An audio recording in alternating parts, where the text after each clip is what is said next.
ఢిల్లీ కొత్త సీఎంగా 43 ఏళ్ల అతిషి ఎన్నికయ్యారు. ఆఫ్ చీఫ్ కేజ్రీవాల్ సీఎం పదవికి రాజీనామా చేయడంతో తర్వాత సీఎంగా విద్యాశాఖ మంత్రి అతిషిని ఏకగ్రీవంగా ఎన్నుకున్నారు ఆ పార్టీ ఎమ్మెల్యేలు. ఈ నెల 26, 27 తేదీల్లో అసెంబ్లీ స్పెషల్ సెషన్లు ఉండడంతో ఢిల్లీ మూడో మహిళా సీఎంగా అతిషి సీఎంగా ప్రమాణ స్వీకారం చేసే అవకాశం ఉంది. అతిషి కంటే ముందు ఢిల్లీ మహిళా సీఎంలుగా సుష్మా స్వరాజ్, షీలా దీక్షిత్లు పనిచేశారు. ఢిల్లీ సీఎం పదవికి కేజ్రీవాల్ రాజీనామా చేస్తారని ప్రకటించడంతో ముఖ్యమంత్రి రేసులో కేజ్రీవాల్ భార్య సునీత సహా పలువురి పేర్లు వినిపించాయి.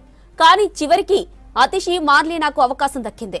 ఢిల్లీ లిక్కర్ స్కామ్ కేసులో కేజ్రీవాల్ జైలుకు వెళ్లాక పాలన కుంటుపడకుండా అతిషిని అన్నీ తానే చూసుకున్నారు. మంత్రి సౌరవ్ భరద్వాజ్ తో కలిసి పార్టీని ముందుకు నడిపారు. వివాదాలకు దూరంగా ఉంటారని ఆమెకు పేరుంది. అతిషి ఆక్స్ఫర్డ్ యూనివర్సిటీలో విద్యాభ్యాసం పూర్తి చేసి ఎడ్యుకేషన్ సిస్టంపై అధ్యయనం చేశారు. ఢిల్లీ గవర్నమెంట్ స్కూల్స్ రూపురేఖలనే మార్చేసిన ఘనత ఆమె సొంతం. దీనికి తోడు గుక్క తిప్పకుండా ఏ విషయమైనా సూటిగా మాట్లాడడం ఆమె ప్లస్ పాయింట్. లోక్సభ ఎన్నికల ప్రచారంలో కేంద్రాన్ని ధీటుగా ఎదుర్కొన్నారు. హర్యానా నీళ్లు విడుదల చేయక ఢిల్లీ వాసుల గొంతెండిపోతుంటే ఆమె దీక్ష చేశారు. ఆరోగ్యం క్షీణించడంతో హాస్పిటల్ పాలయ్యారు. ప్రస్తుతం ఆమె ఢిల్లీ ప్రభుత్వంలో మొత్తం 14 శాఖలను చూస్తున్నారు.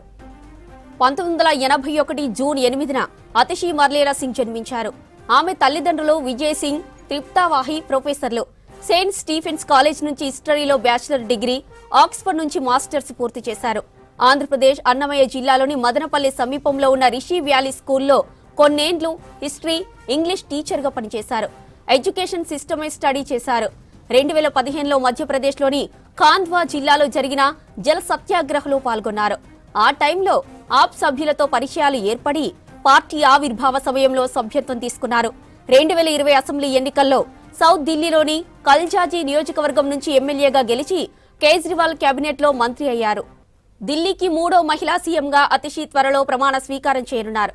ఇప్పటివరకు కాంగ్రెస్ తరపున షీలా దీక్షిత్, బీజేపీ తరపున సుష్మా స్వరాజ్ ఢిల్లీకి సీఎంగా బాధ్యతలు నిర్వర్తించారు. ఇద్దరితో పోలిస్తే 43 ఏళ్ల అతిషి ఢిల్లీకి యంగెస్ట్ సీఎం కానున్నారు. 60 ఏళ్ల వయసులో షీలా దీక్షిత్, 46 ఏళ్ల వయసులో సుష్మా స్వరాజ్ సీఎంలయ్యారు. ఢిల్లీలో కొత్త సీఎం ఎంపిక, తాజా రాజకీయ పరిస్థితులకు సంబంధించిన మరిన్ని అప్డేట్స్ మదార్ అందిస్తారు. మదార్, కొత్త సీఎం ప్రమాణ స్వీకారం ఎప్పుడుండే ఛాన్స్ ఉంది? జ్యోతి, ఈ 2-3 రోజుల్లోనే కొత్త సీఎంగా అతిషి ప్రమాణ స్వీకారం చేయబోతున్నారు. అయితే నిన్న సాయంత్రం లెఫ్టినెంట్ గవర్నర్ వికే సక్సేనాను కలిసి అరవింద్ కేజ్రీవాల్ తన రాజీనామాను సమర్పించారు. రాజీనామాకు సంబంధించి రాష్ట్రపతి ఆమోదం పొందాల్సి ఉంటుంది. ఎందుకంటే ఇది కేంద్ర పాలిత ప్రాంతంగా ఉంది. కేంద్ర పాలిత ప్రాంతానికి సంబంధించి గెజిట్ అనేది కూడా విడుదల కావాల్సి ఉంటుంది. వికే సక్సేనా నుంచి రాష్ట్రపతికి దానికి సంబంధించినటువంటి సమాచారం వెళ్తుంది. అక్కడి నుంచి అఫీషియల్గా అరవింద్ కేజ్రీవాల్కి సంబంధించిన రాజీనామా యాక్సెప్టెన్సీ తర్వాతే కొత్త సీఎంగా ప్రమాణ స్వీకారం అనేది కూడా చేపడతారు. ఇప్పటికే ఆమ్ ఆద్మీ పార్టీకి సంబంధించిన శాసనసభ పక్ష సమావేశాన్ని నిర్వహించి తదుపరి నేతగా అతిషిని ఎన్నుకున్నట్టుగా ఇప్పటికే సమాచారం ఇచ్చారు. ప్రభుత్వ ఏర్పాటుకు సంబంధించి అవకాశం ఇవ్వాల్సిందిగా, ఎందుకంటే 60 మంది ఎమ్మెల్యేల సంఖ్యాబలం ఉంది ఆమ్ ఆద్మీ పార్టీకి సంబంధించి.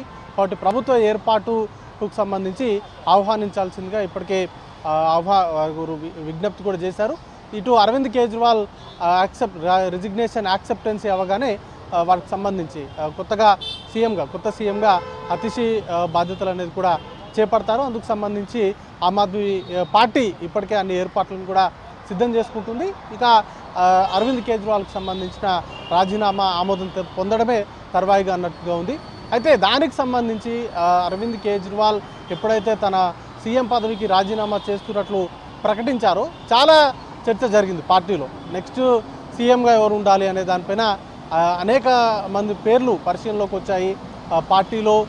తర్వాత అరవింద్ కేజ్రీవాల్ తర్వాత మనీష్ సిసోడియా నెంబర్ 2గా ఉన్నారు. కానీ ఆయన కూడా లిక్కర్ పాలసీకి సంబంధించిన కేసులో జైలుకు వెళ్లడంతో ఆయన తన డిప్యూటీ చీఫ్ మినిస్టర్ పదవికి రాజీనామా చేశారు. ఆయన దగ్గర ఉన్నటువంటి పోర్ట్ఫోలియోలన్నిటికీ కూడా తను రాజీనామా చేశారు. ఇప్పుడు తనను సీఎం సీట్లో కూర్చోబెట్టేటువంటి అవకాశం లేదు. దాంతో ప్రత్యామ్నాయంగా ఉన్నటువంటి నేతలకు సంబంధించి చర్చ జరిగింది.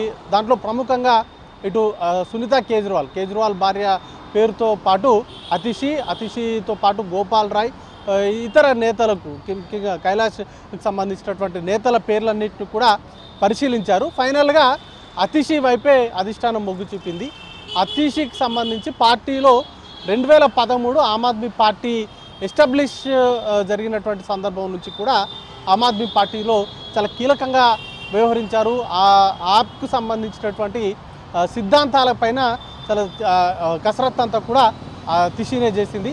దాంతోపాటు చాలా పోర్ట్ఫోలియోలు ప్రస్తుతం ఆమ్ ఆద్మీ పార్టీ ఏదైతే క్రైసిస్లో ఉందో ఆ క్రైసిస్లో ఉన్నటువంటి సందర్భంలో ముఖ్యంగా మనీష్ సిసోడియా తన పదవికి రాజీనామా చేసిన తర్వాత ఆల్మోస్ట్ ఒక 8 శాఖలు ఆమె దగ్గర ఉన్నాయి. మొత్తంగా 12 శాఖలకు సంబంధించి ఆమె ఇన్ఛార్జ్గా ఉన్నారు. కీలకంగా విద్యాశాఖతో పాటు ఢిల్లీకి సంబంధించినటువంటి సిపిడబ్ల్యూడి కావచ్చు, ఇట్లాంటి కొన్ని కీలకమైనటువంటి శాఖలకు సంబంధించి కల్చర్ కావచ్చు, లేకపోతే ఇట్లాంటి కొన్ని కీలకమైనటువంటి శాఖలకు అతిషినే మంత్రిగా వ్యవహరించారు. అలాగే పార్టీకి సంబంధించి అరవింద్ కేజ్రీవాల్ అరెస్ట్ అయిన తర్వాత పార్టీలో అన్నీ తానే కూడా వ్యవహరించారు. వరదలు వచ్చినటువంటి సందర్భంలో కావచ్చు, అంతకుముందు పార్టీకి సంబంధించినటువంటి నేతల్లో స్థైర్యం కోల్పోకుండా ఇతర కార్యక్రమాలు నిర్వహించడంలో కావచ్చు చాలా క్రూషియల్ రోల్ అనేది కూడా అతిషి ప్లే చేసింది. అలాగే మొదటి నుండి కూడా ఇటు అరవింద్ కేజ్రీవాల్ తోటి అలాగే మనీష్ సిసోడియా తోటి చాలా సన్నిహిత సంబంధాలు ఉన్నాయి. మనీష్ సిసోడియాకి ఆమె పొలిటికల్ అడ్వైజర్గా కూడా పనిచేశారు. వాటికి సంబంధించి ఆ అనుభవంతో ఆమెను ఆ ప్లేస్కి ముఖ్యంగా సీఎం పదవికి ఎంపిక చేసినట్టుగా చర్చ అయితే నడుస్తోంది. ఢిల్లీకి సంబంధించి ఆమె 3వ మహిళా ముఖ్యమంత్రి. అంతకుముందు సుష్మా స్వరాజ్ కేవలం 53 రోజులు మాత్రమే సీఎంగా కొనసాగారు. ఆమె తర్వాత షీలా దీక్షిత్ సుదీర్ఘంగా 10 ఏళ్ల పాటు 2004 నుంచి 14 వరకు కూడా సీఎంగా ఢిల్లీకి సేవలు అందించారు. ఇప్పుడు అతిషి 3వసారి మహిళా ముఖ్యమంత్రిగా ఢిల్లీకి ఆమె ప్రమాణ స్వీకారం అనేది కూడా చేయబోతున్నారు. అయితే ఎన్ని రోజులు ఈ సీట్లో ఉంటారు అనేది కూడా చర్చ నడుస్తుంది. ఎన్నికలు ఫిబ్రవరిలో ఉన్నాయి.